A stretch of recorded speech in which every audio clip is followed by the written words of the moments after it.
Il mondo è sacro, è un testamento. Il sole nasce e muore.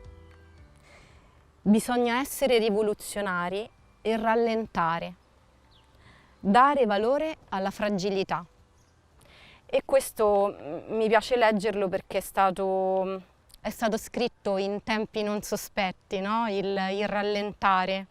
Noi ci troviamo in un momento in cui siamo stati costretti a rallentare e questa bambina di nome Mina, attraverso appunto questo gioco e questa tecnica di scrittura creativa poetica, ha percepito prima dei tempi un sentire che adesso è un sentire comune.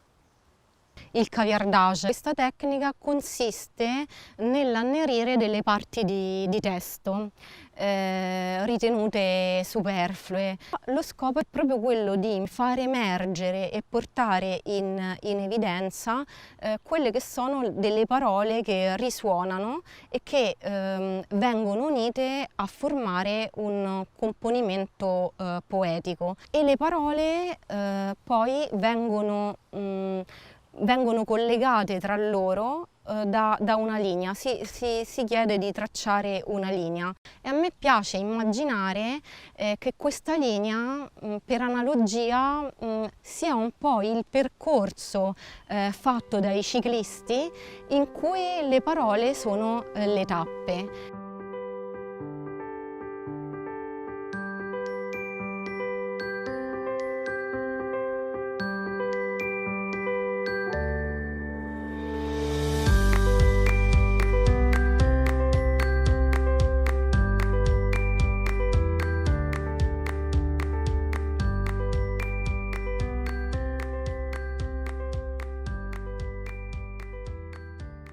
La nostra giornata lavorativa iniziava proprio dalle scuole.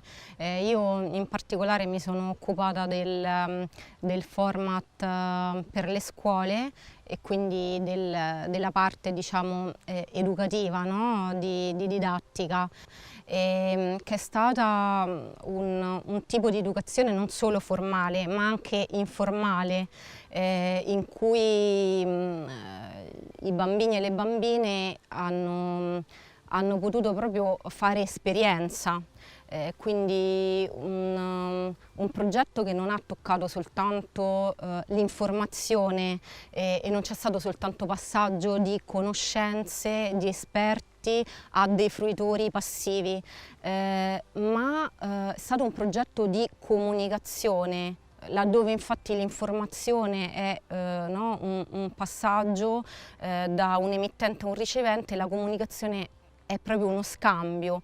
C'è stato scambio quindi tra noi esperti, ma c'è stato scambio anche con la cittadinanza, c'è stato scambio con i bambini. Il ritorno è stato molto, molto bello e non è stato soltanto un ritorno di conoscenze, ma è stato anche uno scambio emotivo, di relazione.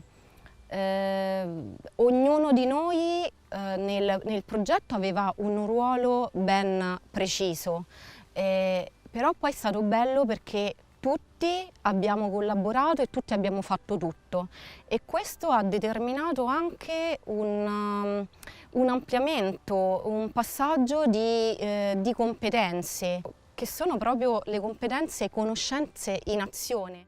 Quello che mi porto soprattutto è il sorriso dei bambini e delle bambine nel fare un gioco che poi è anche un vissuto esperienziale, quindi fare proprio l'esperienza.